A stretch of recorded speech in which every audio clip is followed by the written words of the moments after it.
বিসমিল্লাহির রহমানির রহিম। বাংলাদেশ সশস্ত্র বাহিনীর সাবেক অফিসারবৃন্দ, পরিবারবৃন্দ, সম্মানিত সকল উপস্থিতিবৃন্দ, বিডিআর শহীদ পরিবারের সদস্যবৃন্দ এবং সাংবাদিক ভাইরা সহ সম্মানিত সভাপতি, আসসালামু আলাইকুম। প্রথমে আমি আমার এবং আমার স্ত্রীর পক্ষ থেকে আজকের এই অনুষ্ঠানটি যারা আয়োজন করেছেন তাদেরকে আন্তরিকভাবে ধন্যবাদ জানাচ্ছি। আপনাদের সঙ্গে মত বিনিময় সভায় আমি এবং আমার স্ত্রী সত্যিকার অর্থেই কিছুটা স্মৃতিকাতর হয়ে পড়ি বা পড়ছি। বরাবরই সেনাবাহিনী বা সশস্ত্র বাহিনীকে আমার কাছে আমার একটি বৃহত্তর পরিবার বলেই মনে হয় বা আমরা মনে করি। এর কারণ হয়তো সেনাবাসী আমার এবং আমার পরিবারের বেড়ে ওঠা। আমার অনেক ছোটবেলায় বাবাকে হারিয়েছি আমরা, তবে বড় হয়ে দেখেছি সেনাবাহিনীর প্রতি আমার মা মরহুম খালেদা জিয়াও এক ধরনের নির্ভরতা ছিল, তার সম্মান ছিল। আমার মরহুম মা সবসময় মনে করতেন দেশের স্বাধীনতা সার্বভৌমত্বের জন্য বাংলাদেশের অবশ্যই একটি শক্তিশালী সেনাবাহিনী থাকা দরকার। সন্তান হিসেবে আমি যেমন আমার পিতাকে নিয়ে গর্ব করি, আমি বিশ্বাস করি একজন সেনা কর্মকর্তা হিসাবে বাংলাদেশের স্বাধীনতার ঘোষণা দিয়ে সেনাবাহিনীকেও তিনি করেছিলেন গর্বিত। বাংলাদেশের স্বাধীনতা প্রিয় গণতান্ত্রিক আমি জনগণের কাছে স্বাধীনতার ঘোষক শহীদ জিয়া একজন বীর মুক্তিযোদ্ধা। শহীদ জিয়াকে নিয়ে দেশের গণতান্ত্রিক আমি জনগণ যেমন গর্বিত,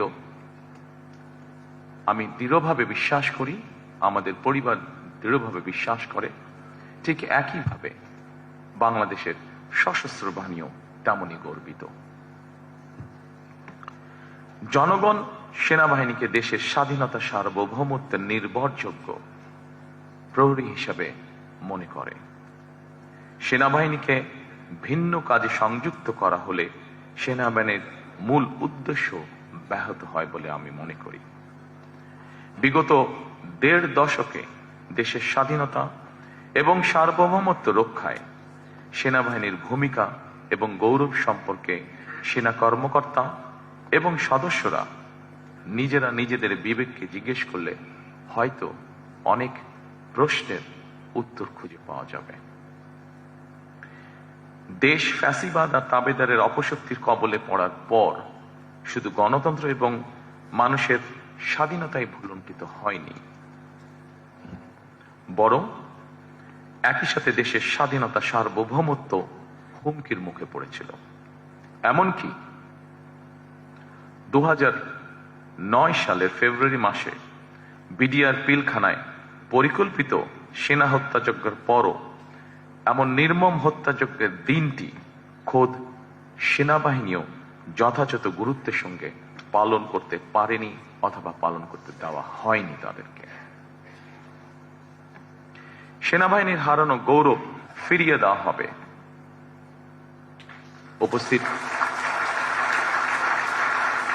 সম্মানিত উপস্থিতিবৃন্দ, সেনাবাহিনীর হারানো গৌরব ফিরিয়ে দেওয়া হবে, আমি এ ধরনের কথা বলতে চাই না, বরং গৌরব ফিরিয়ে দেওয়া যায়, গৌরব অর্জনের বিষয়, ধারণ করার বিষয়। সেনাবাহিনীর গৌরব সেনাবাহিনীকে রক্ষা করতে হবে। সেনাবাহিনীর নিজেদের সম্মান এবং মর্যাদা সম্পর্কে নিজেদেরকে সতর্ক এবং সচেতন থাকতে হবে। সম্মানিত উপস্থিতিবৃন্দ, আমার কথাটা হয়তো একটু ছন্দ পতন, কিন্তু আমি বিষয়টি যেভাবে বিশ্বাস করি, যেভাবে দেখি, আমি আপনাদের সামনে সেভাবে উপস্থাপনের চেষ্টা করেছি। তবে একটি রাজনৈতিক দল হিসেবে, একটি রাজনৈতিক দলের সদস্য হিসাবে আমি এতটুকু বলতে পারি, জনগণের রায় বাংলাদেশ জাতীয়তাবাদী দল সরকার গঠনে সক্ষম হলে সেনাবাহিনীকে অবশ্যই কোনোভাবেই রাজনৈতিক স্বার্থে ব্যবহার করতে দেওয়া হবে না।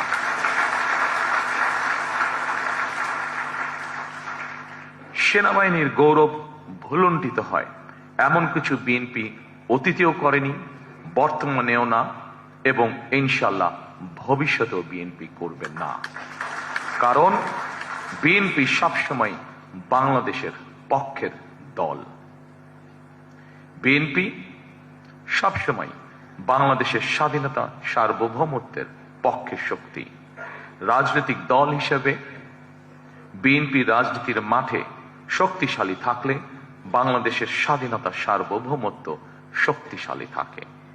সেনাবাহিনীর গৌরব এবং মর্যাদাও ইনশাল্লাহ অক্ষুণ্ণ থাকে।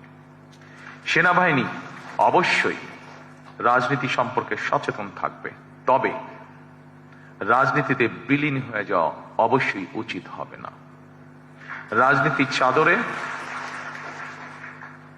রাজনীতির চাদরে যাতে পেশাদারিত্ব আচ্ছাদিত না হয়ে যায়, এ ব্যাপারে সেনাবাহিনীর প্রতিটি কর্মকর্তা এবং সদস্যকে অবশ্যই অত্যন্ত সচেতন থাকা জরুরি। সম্মানিত সকল উপস্থিতিবৃন্দ, সিনিয়র অফিসারবৃন্দ, 2009 সালে বিডিআর পিলখানায় সেনা হত্যাযজ্ঞের পর পতিত, পরাজিত, পলাতক, বিতাড়িত ফ্যাসিস্ট অপশক্তি বাংলাদেশের মুক্তিযুদ্ধের স্মৃতি বিজড়িত বিডিআরের নাম পরিবর্তন করে দিয়েছিল। এমনকি তাদের ইউনিফর্ম পর্যন্ত পরিবর্তন করে ফেলা হয়েছে। আমি আপনাদের সামনে আমার একটি ব্যক্তিগত অনুভূতি শেয়ার করতে চাই। জনগণের রায় বিএনপি রাষ্ট্র পরিচালনার দায়িত্ব পেলে মুক্তিযুদ্ধের স্মৃতি বিজড়িত বিডিআরের নাম পুনর্বহাল করতে চাই আমরা।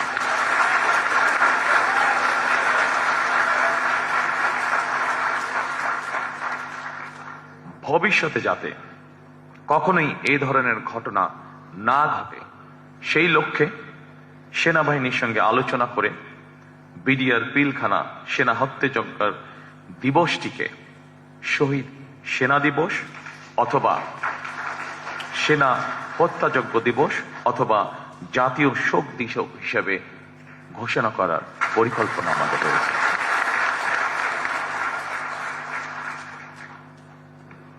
সম্মানিত সকল উপস্থিতিবৃন্দ, আপনারা যারা সেনাবাহিনীর সাবেক কর্মকর্তা, আপনাদের সঙ্গে মতবিনিময় সভা করার আগেই সাবেক কয়েকজন সিনিয়র কর্মকর্তা এবং সদস্যদের কল্যাণে বেশ কয়েকটি সুপারিশ উপস্থাপন করেছেন।